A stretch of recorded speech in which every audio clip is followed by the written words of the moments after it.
Um abençoado domingo a todos, meus irmãos. Que a graça e a paz do nosso Senhor Jesus Cristo renove-nos na caminhada desse dia.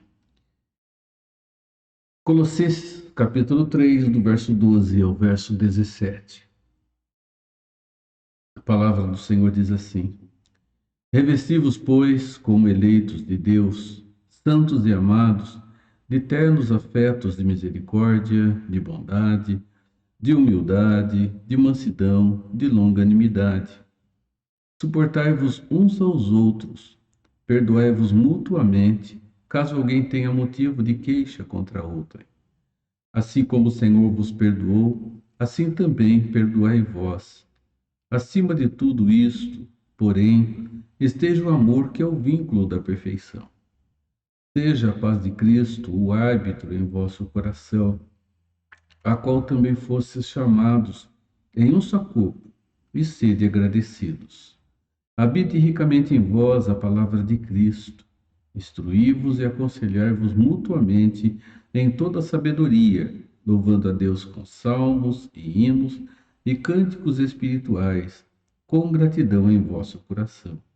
E tudo que fizerdes, seja em palavra, seja em ação, fazei-o em nome do Senhor Jesus Cristo, dando por ele graças a Deus Pai. Amém. Vamos orar? Senhor, suplicamos, Pai, a tua bênção na manhã desse domingo, para que tenhamos a força do Senhor para caminhar diante de tudo aquilo que haveremos de fazer, de enfrentar nesse dia. Senhor, agora, nesse instante, pedimos que o Senhor nos abençoe com a tua ação iluminadora através do teu Santo Espírito, para que a palavra do Senhor, ela ganhe, Senhor, proporção no nosso coração. Nos abençoe e cuide de nós. Oramos em nome de Jesus. Amém, Senhor. Vamos louvar a Deus cantando o hino e já voltamos, meus irmãos, para refletirmos sobre o que a palavra de Deus tem nos dito.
Sustenta pedras vivas.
Meus irmãos, com a volta às aulas da escola dominical aqui da igreja, a Igreja Presbiteriana Bela Vista, em Tatuí, nós voltamos também com os nossos periódicos. E aqui nós vamos também caminhar com eles. No último momento nosso aqui, na semana passada, falamos um pouco sobre essa tendência que tem tomado conta das igrejas, tem tomado conta das comunidades por aí, e não apenas as comunidades evangélicas, né?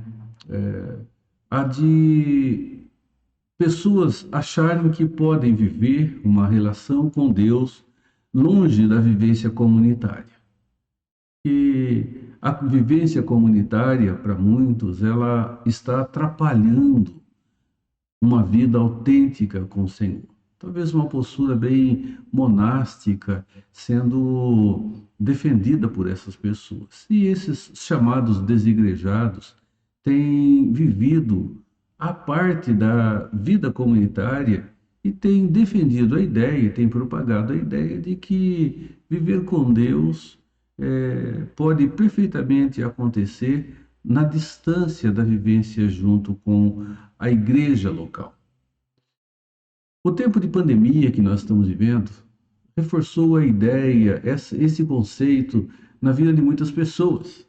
Muitas pessoas que pensavam de maneira próxima disso e que frequentavam a igreja, que estavam ali junto com a comunidade da fé, acabaram se acomodando e uma ideia que já era presente dentro de suas mentes, elas ganham forma, influência e muitos pensam em não voltar para a vivência com a igreja, com a comunidade da fé. Meus irmãos, nós vamos falar um pouco sobre isso durante o trimestre, como eu me referi anteriormente. E a questão do desigrejado, né? A revista, o periódico da cultura cristã, nós vamos ver a imagem dele já já, fala sobre esta relação. Cristo sim e igreja também. Nós não podemos viver desassociado da relação e da vivência com a comunidade local. Não dá para fazermos isso. Nós somos um corpo e esse corpo não pode viver esquartejado, separado e fragmentado.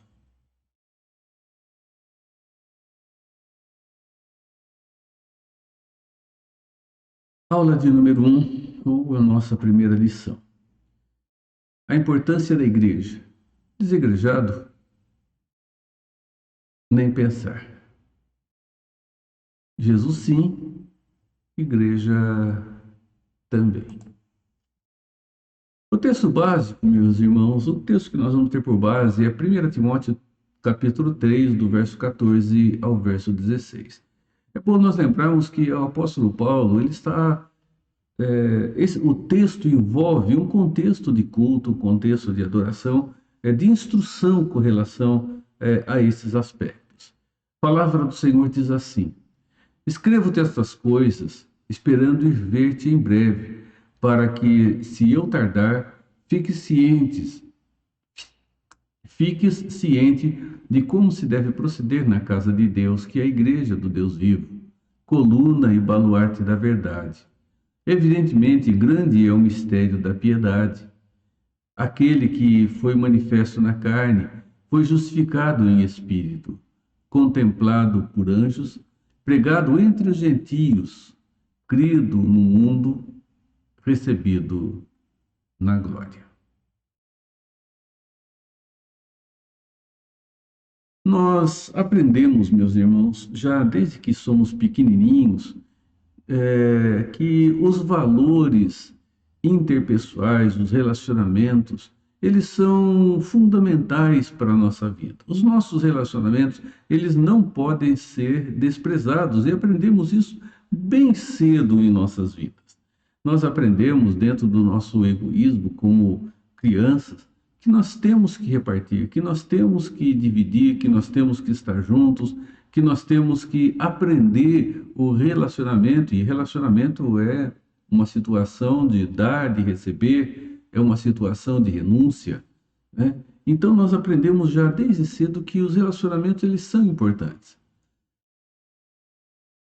Nós, meus irmãos, podemos entender a igreja local de muitas formas. E uma das formas de entendermos a igreja local envolve a questão dos relacionamentos que nós aprendemos em nossa infância. Os relacionamentos entre pessoas. No entanto, nós não podemos olhar a igreja apenas como um local de relacionamento, apenas com um olhar sociológico ou como um lugar em que estamos ali religiosamente presentes. Não podemos pensar desta forma. A igreja, meus irmãos, ela aponta para a própria relação que Deus tem consigo mesmo, naquilo que nós chamamos de economia da divindade. E dessa forma, olhando para Deus, nós vemos, meus irmãos, que há uma relação de ensino que envolve a vida de cada um de nós quando olhamos para Deus e comparamos com a relação da vivência comunitária. Deus, ele subsiste de maneira perfeita e plena numa situação relacional como Pai, Filho e Espírito Santo. E uma relação de uma harmonia perfeita, de uma harmonia plena. E assim, meus irmãos, Deus quer que também nós estejamos vivendo como igreja. Assim, Ele nos chama para construirmos nas nossas comunidades da fé, nas nossas igrejas, um relacionamento que também seja semelhante, não vai ser igual, mas semelhante ao perfeito relacionamento que Ele triunamente vive dentro, como eu já afirmei, da economia da divindade. Vamos definir igreja, vamos estabelecer aqui alguns aspectos, meus irmãos. Vamos ver. Primeiro, o que é uma igreja? O que é a igreja? Segundo, qual a origem dela? Onde ela se origina?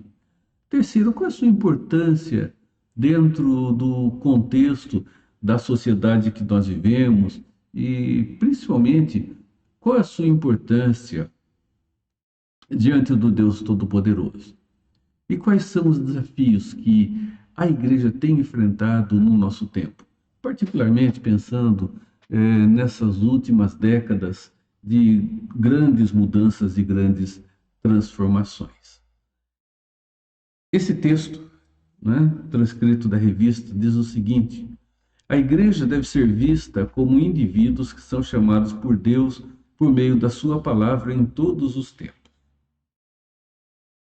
O autor, né, que está se baseando num livro da editora Cultura Cristã, ele faz essa afirmação. A igreja pode ser vista como indivíduos que são chamados por Deus por meio da sua palavra em todos os tempos, em todas as épocas. Esta reunião de pessoas de diversas culturas, de diversas etnias, personalidades, se configura com o povo da aliança de Cristo. Encontra salvação, pois nele há mediação perfeita, senhorio absoluto e relação integral.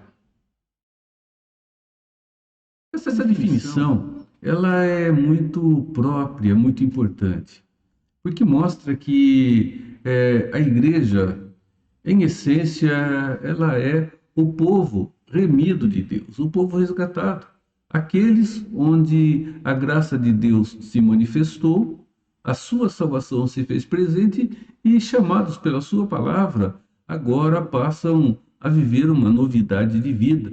E que essa novidade de vida, ela é vivida numa relação de vivência com outros que creem da mesma forma, que foram chamados da mesma maneira.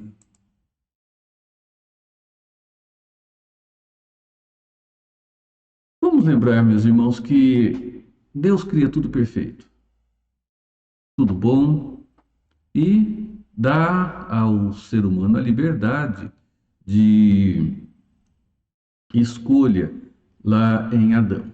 Somente lá houve escolha no sentido pleno da palavra, diante do relacionamento com o nosso Deus, né? Escolher ou não escolher viver com Deus.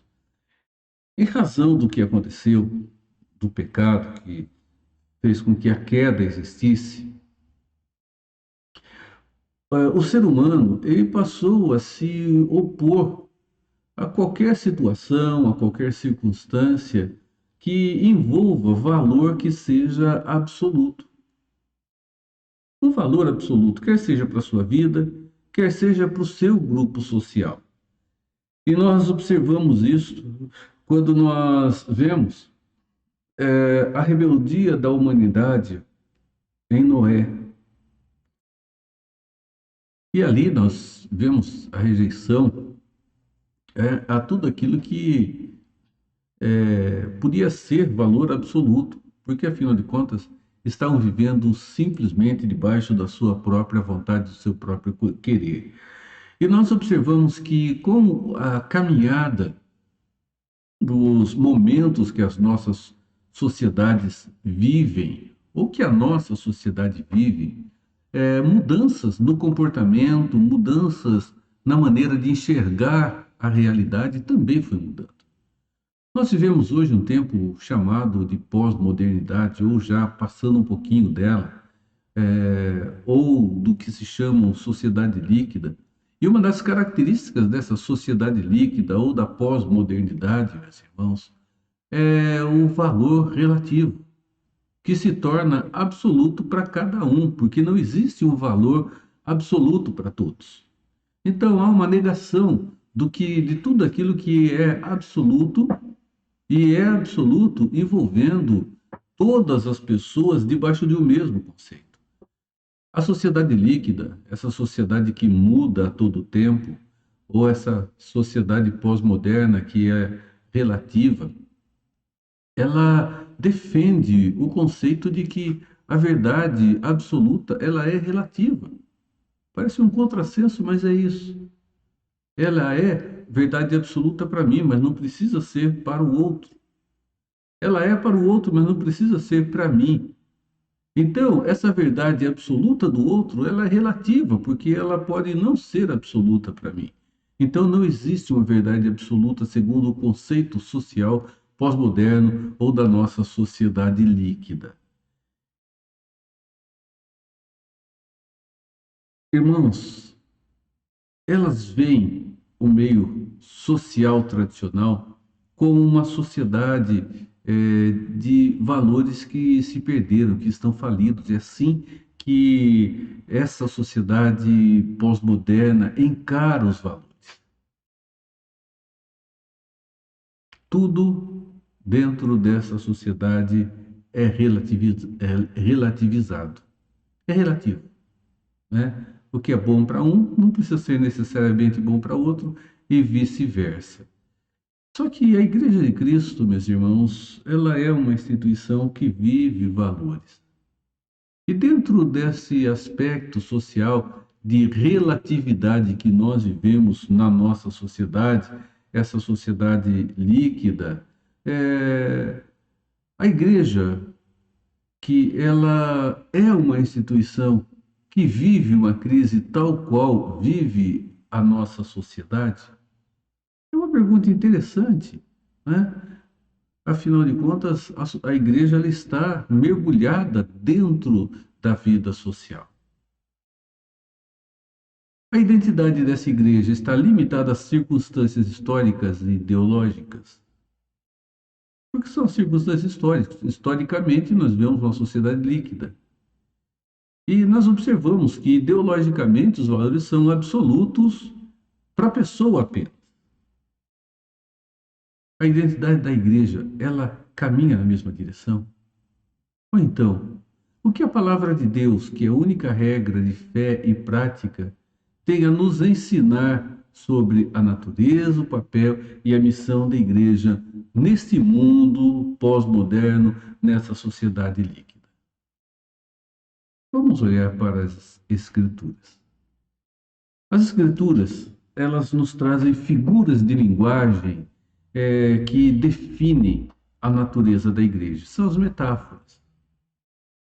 E o apóstolo Paulo apresenta várias dessas metáforas, e não apenas ele, mas as Escrituras vão nos apresentar, tanto no Novo como no Velho Testamento, figuras que vão definir a natureza da igreja, o seu papel, a sua função. E essas metáforas, elas nos ajudarão a compreender quais são os atributos que identificam a igreja, ou aquelas qualidades essenciais da igreja, ou o que a igreja é fundamentalmente. Vejam só, as Escrituras apresentam a igreja como corpo de Cristo, como rebanho de Deus, como família de Deus, como templo do Espírito Santo e como coluna e baluarte da verdade. Assim a igreja é apresentada. E nós observamos o texto que temos por base para o nosso estudo, a primeira carta que Paulo escreve a Timóteo, no capítulo 3, versos 14, 15 e 16, que temos ali uma descrição do que, afinal de contas, é a igreja local, porque esse é o contexto do apóstolo Paulo. Ele está falando a Timóteo, e ele diz a Timóteo a maneira como ele deveria proceder como parte daquela igreja, o que, consequentemente, mostra como a igreja deveria ter o seu próprio procedimento. Ele diz assim: escrevo-te estas coisas, referindo-se a Timóteo, esperando em ver-te em breve, para que, se eu tardar, fique ciente de como se deve proceder na casa de Deus. Eu escrevo-te essas coisas para que fique ciente de como se deve proceder na casa de Deus, que é a igreja do Deus vivo, coluna e baluarte da verdade. Como você deve proceder dentro da comunidade da fé. Não apenas quando se está junto, mas como igreja. Não apenas quando está-se no ambiente de culto. Como eu devo proceder no ambiente de culto. Não, qual deve ser o meu procedimento dentro da família da fé? Qual deve ser o meu procedimento dentro desses relacionamentos, dentro da minha ação junto para com ela? É uma exortação feita a Timóteo que se estende, meus irmãos, a todos da igreja. E nós vamos ver o seguinte: quanto à identidade, o que identifica essencialmente a igreja? Nós olhamos para a igreja e enxergamos isto nela. O que a identifica? É como olharmos para uma bola de futebol e olhamos e dizemos qual é a identificação dessa bola, como essa bola é identificada. Bem, ela é redonda, né? Ela é essencialmente redonda e ela é cheia de ar. Então, redonda, cheia de ar e que tem um tamanho específico, ela tem o revestimento que permite que ela seja chutada de um lado para o outro. Então, tem alguns elementos que a identificam como uma bola de futebol. Primeiro, meus irmãos, Paulo fala sobre a igreja como a casa de Deus. A palavra oikos, ela é usada para definir casa dentro do grego do Novo Testamento. E duas são as noções que ela apresenta. Primeira delas, o lugar de habitação, o lugar onde a gente mora. Segunda, a família como um lar estabelecido. Então, essa palavra, quando nós falamos em casa, ela tem o sentido da moradia e tem o sentido do agregar das pessoas que ali moram. Habitação e a família dentro de um lar que foi constituído. A noção, a compreensão, o conhecimento desses dois conceitos vão nos ajudar a entender o que é a identidade da igreja.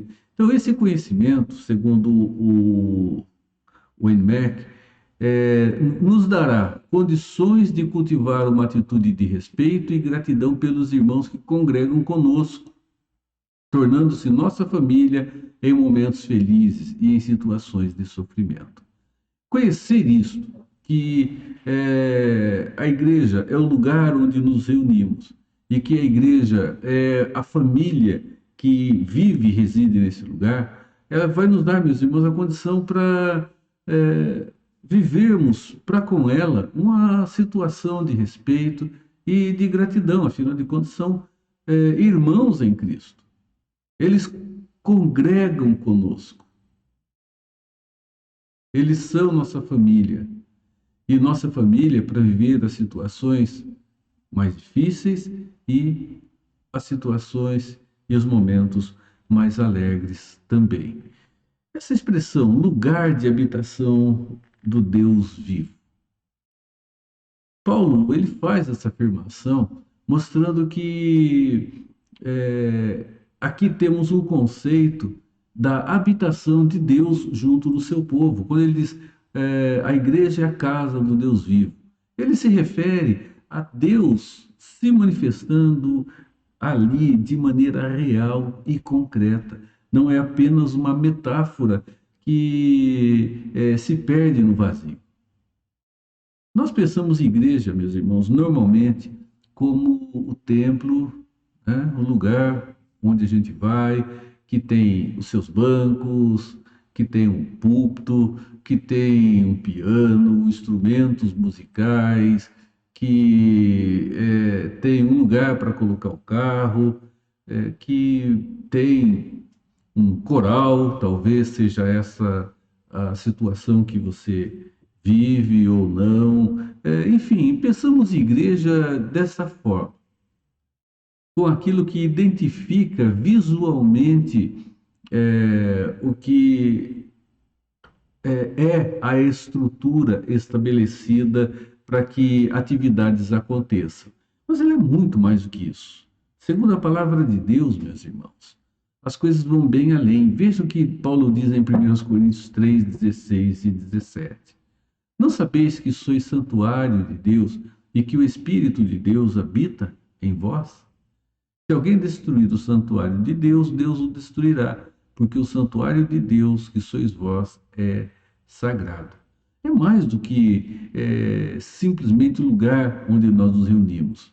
Meus irmãos, as Escrituras dizem que nós somos santuário de Deus, templo de Deus, individualmente. E há uma relação da presença de Deus no sentido congregacional também. Nós somos o santuário do Deus vivo. Essa palavra santuário mostra, sim, uma relação religiosa.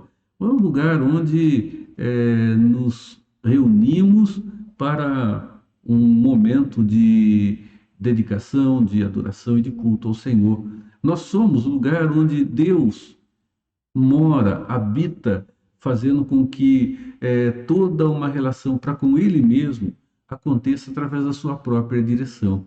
Foi Deus mesmo que disse o seguinte: que ligação há entre o santuário de Deus e os ídolos?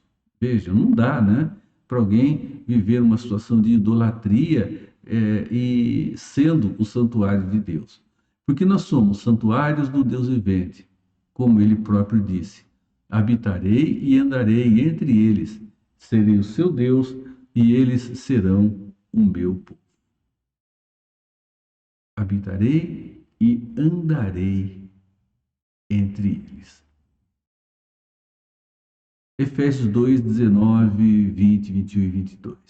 Assim, já não sois estrangeiros e peregrinos, mas concidadãos dos santos, e sois da família de Deus, edificados sobre o fundamento dos apóstolos e profetas, sendo ele mesmo, Jesus Cristo, a pedra angular, no qual todo edifício, bem ajustado, cresce para santuário dedicado ao Senhor, no qual também vós juntamente estáis sendo edificados para a habitação de Deus no Espírito.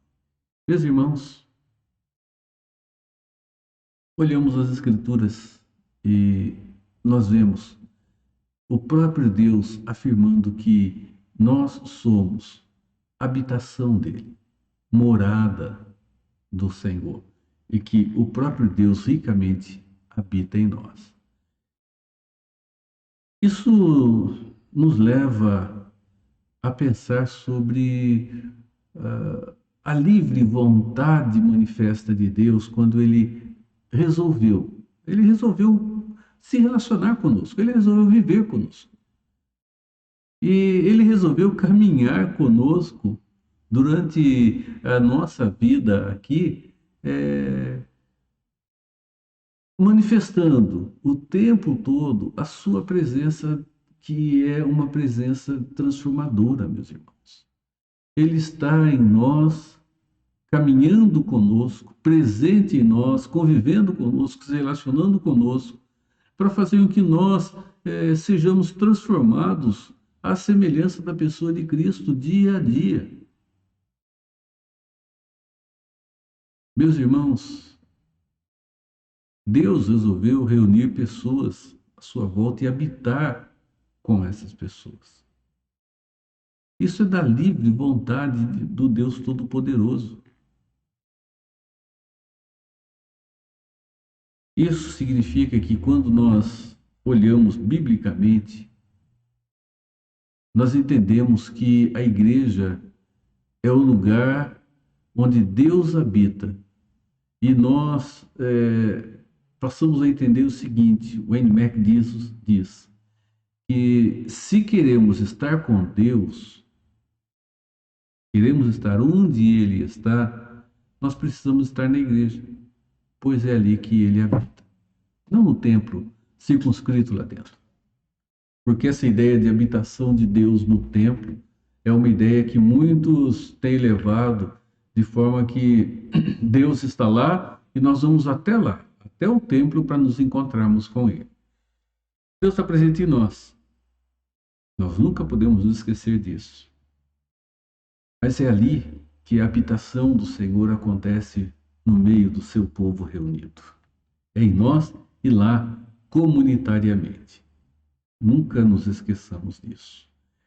E dessa forma, se somos habitação de Deus, também somos a família do Senhor. A palavra casa, né, oikos, além de significar habitação, congrega em si a conotação de família, transmitindo a ideia de afetividade e de veículos interpessoais que se constroem no dia a dia, evocando nesse sentido o exercício espiritual de fraternidade. Dessa forma, nós vamos inferir, né, buscar lá o sentido e trazer para nós em várias passagens da Bíblia que vão mostrar essa nossa situação nova, fazendo parte desta família e de maneira muito própria ligando-a com a obra de Jesus Cristo, a obra da redenção. Vejam Romanos 8, 15, 16 e 17. Porque não recebi esse espírito de escravidão para viverdes outra vez atemorizados, mas recebi esse espírito de adoção, baseado no qual clamamos Abba, Pai. Aqui nós encontramos de maneira bem clara esta relação, mostrando que Deus, Ele nos adota na família da fé e agora nos dá a condição de chamarmos Deus de Pai. Então o texto continua: o próprio Espírito testifica com o nosso espírito que somos filhos de Deus. Ora, se somos filhos, somos também herdeiros, herdeiros de Deus e co-herdeiros com Cristo. Se com Ele sofremos, também com Ele seremos glorificados. Nós passamos a ser filhos de Deus. Nós somos adotados na família da fé. Efésios 1, 3, 4 e 5. Bendito Deus e Pai do nosso Senhor Jesus Cristo, que nos tem abençoado com toda sorte de bênção espiritual nas regiões celestiais em Cristo. Assim como nos escolheu nele, antes da fundação do mundo, para sermos santos e irrepreensíveis perante Ele. E em amor nos predestinou para a adoção de filhos, por meio de Jesus Cristo, segundo o beneplácito da sua vontade. Deus nos escolheu nele antes da eternidade e em amor nos predestinou para sermos adotados na família da fé. E Efésios 5:25, nessa metáfora usada aqui, o apóstolo Paulo diz: Marido, amai vossa mulher, como também Cristo amou a igreja e se entregou por ela. Aqui nós vemos, meus irmãos, aquelas características que envolvem essa relação familiar. É uma relação de amor eterno, é uma relação de sacrifício, é uma relação de escolha. Fazer parte da família de Deus deve provocar em cada um de nós sentimento de gratidão e adoração. É assim que deve ser. Posto que é nesse convívio que experimentamos transformações e uma série de benefícios espirituais. Meus irmãos, tem muita coisa que não se vive fora da família da fé. Fora do convívio com os outros irmãos em Cristo. Pode-se tentar. Mas muitos valores, e não são poucos, eles somente serão desfrutados, vividos e experimentados na vivência comunitária. Não acontecerão fora dela. Paulo depois diz que a igreja é coluna e baluarte da verdade. Coluna e baluarte, meus irmãos, são duas palavras que podem parecer a mesma coisa, mas elas são diferentes. Elas não representam a mesma coisa, elas não falam da mesma coisa. Elas são distintas, como a gente vai ver. Coluna é a ideia de sustentação mesmo, né?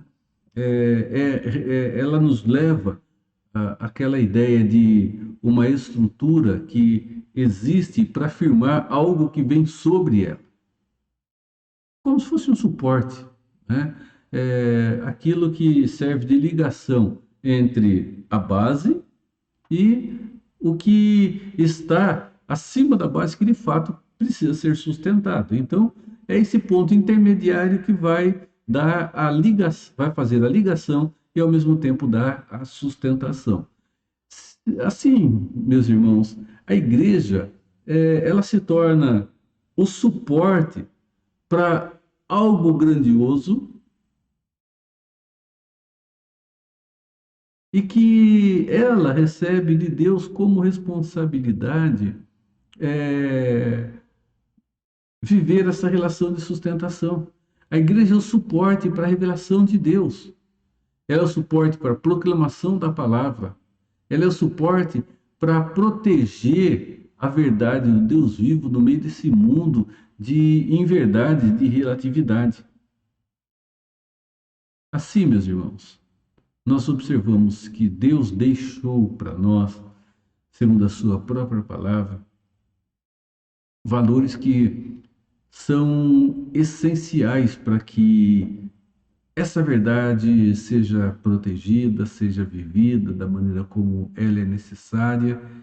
E tudo isso nós observamos que aponta para nós. Por essa razão, a igreja tem os sacramentos administrados da maneira correta, os ofícios que vão estruturar a sua administração, as marcas e os sinais que vão definir a identidade da igreja nesse mundo terrível que nós vivemos. É um mundo sem Deus, desde Adão é assim. Então, ela tem esses sinais, essas marcas. Ela tem, meus irmãos, esses valores que são suporte para a verdade revelada de Deus a esse mundo que nós estamos vivendo. Sem essa coluna, o que vai acontecer? Sem a coluna já se torna impossível a sustentação do que está acima. Mas vamos imaginar que essa coluna enfraquecida, porque a coluna está aí, nós vemos que a verdade ela vai se enfraquecendo, ela se torna vulnerável e ela vai, meus irmãos, permitir uma quantidade enorme de interpretações equivocadas da verdade do Senhor. Isso vai comprometer, como está comprometendo em nosso tempo, a verdade e a pureza do Evangelho. Enquanto coluna significa um ponto intermediário de sustentação, a palavra baluarte, ela dá a ideia de alicerce, de fundamento, de um lugar seguro onde se pode apoiar. Não é aquele lugar pantanoso, arenoso, mas um lugar firme, seguro, comparativamente pensando à base de pedras. Eles usam essa figura de linguagem quanto à natureza da igreja. A igreja, ela meus irmãos, uma instituição criada por Deus, não uma instituição, denominação, mas povo de Deus. E ela existe para preservar a verdade, para ser o sustento onde a verdade vai se apoiar. A verdade de Deus, ela tem apoio, sustento e base ali. Olhem essa definição. A igreja cristã não passa por crise de identidade e missão, pois a sua natureza está interligada ao seu autor divino. A denominação, meus irmãos, os grupos sociais e ideológicos passam por crise. Só que a igreja, segundo a definição que encontramos de família da fé, de corpo de Cristo, de habitação do Senhor, ela nunca vai passar por crise. E por uma razão só, ela não vive valores relativos. Ela não se dá a vivência desses valores. Ao contrário, não existe crise de identidade na igreja do Senhor Jesus. Na igreja, instituição, sim. E nós vemos que ela passa por crises. Mas sempre haverá aquele que meus irmãos, o remanescente, aqueles que são os remanescentes fiéis. E esses, os chamados pela palavra, regenerados pela ação do Espírito Santo, meus irmãos, terão crises pessoais, mas a igreja do Senhor Jesus, o corpo vivo de Cristo, nunca terá e nunca viverá crise. As ideologias, os sistemas de pensamento, que principalmente esses que não vivem, nunca viveram uma relação autêntica com o Evangelho, vão causar dia a dia um distanciamento do que de fato é a igreja, a sua essência e como ela deve viver nesse mundo. Ela não consegue fazer uma leitura real do seu papel aqui. Enquanto a igreja estiver firmada em ideologia, ela vai, meus irmãos, ter que viver de ação em ação, de evento em evento. Isso vai se perder com o tempo. A gente não pode negar isso, né? Que muitas igrejas têm como marca registrada o comodismo, um conservadorismo que não frutifica de jeito nenhum. Isso não quer dizer que nós não precisamos ser pessoas conservadoras segundo os valores das Escrituras, mas um conservadorismo que não tem trazido fruto. E um grande problema. Muitas igrejas, as nossas igrejas, têm tido uma enorme dificuldade para ler a realidade do nosso tempo e responder ao nosso tempo com perguntas que o nosso tempo faz. Então, cada igreja local, cada comunidade, ela precisa ter uma noção melhor do que ela é, qual é a sua natureza, onde ela começa e para que ela está aqui. Tendo biblicamente essa compreensão, ela vai ter condição de cumprir o seu propósito aqui nesse mundo. Nesse mundo que caminha uma distância enorme do Deus Todo-Poderoso. Eu vou usar a aplicação da revista como conclusão, e ela diz assim: ame a sua igreja local. Ame. Compreenda o seu papel na comunidade cristã. Compreenda o seu papel na igreja. Dedique-se à sua igreja. Ore pela sua liderança. Use os dons espirituais que você recebeu de Deus para que os seus irmãos em Cristo sejam abençoados, amadurecendo na sua relação de fé. Use esses dons. Não deixe a coisa parada, afinal de contas, não é o templo. Somos nós, remidos em Cristo Jesus, que constituímos a igreja, o baluarte e a coluna da verdade, a família do Deus vivo, lugar da habitação do Deus Todo-Poderoso. Que Deus te renove na pessoa de Cristo Jesus. Amém.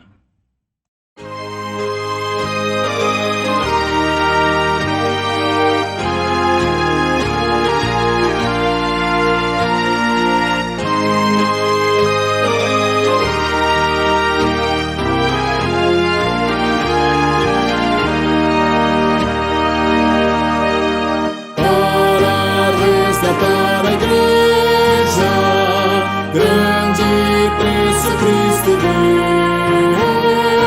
Não foi ouro nem foi prata, foi seu sangue que verteu.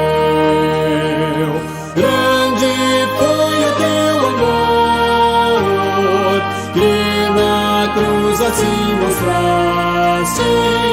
Para meus trilhões partires, tua vida não poupasse.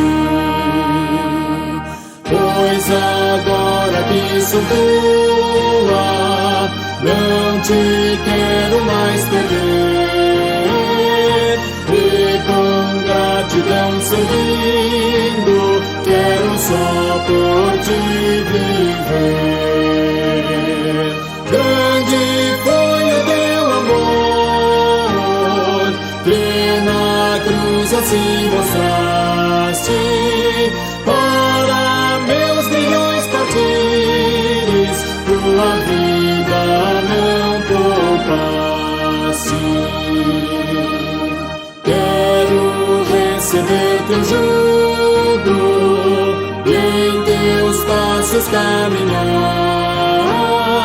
Se por ti eu sofro tudo, vou contigo em paz reinar. Grande foi o teu amor, que na cruz assim mostraste. Para meus milhões partires, tua vida não poupasse.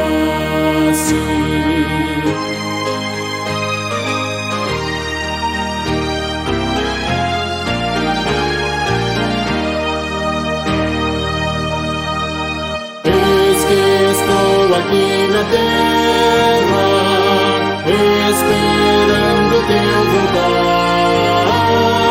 Vem buscar a tua igreja, vem Senhor e sem tardar.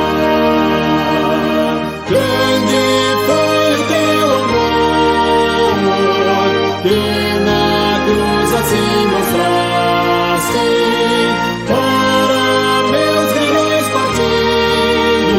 Tua vida não poupasse.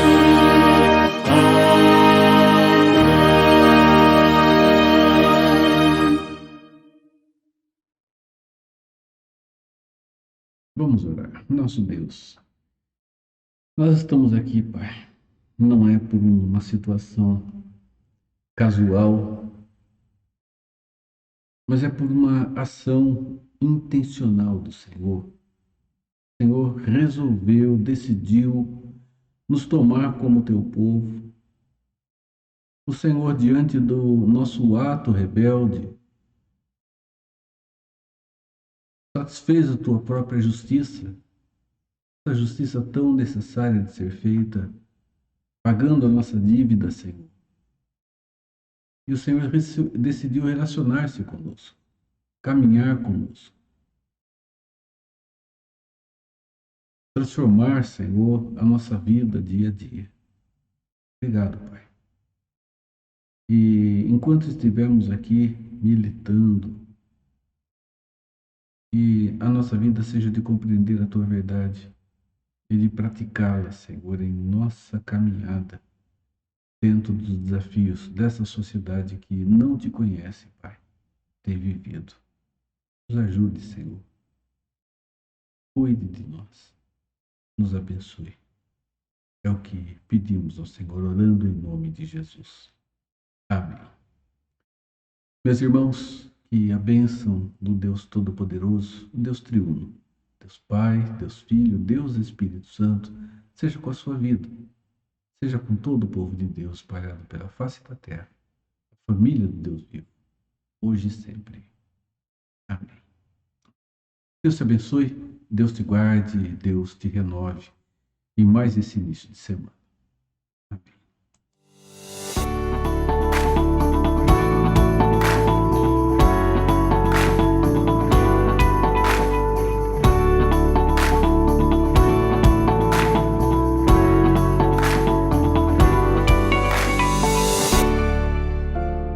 As tuas palavras me foram gozo e alegria para o coração, pois pelo teu nome sou chamado, ó Senhor.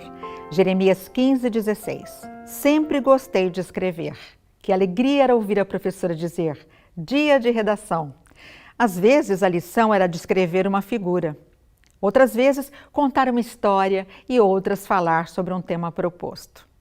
Assim aprendíamos sobre os tipos de redação. A Faculdade de Letras aumentou ainda mais minha paixão pelo texto.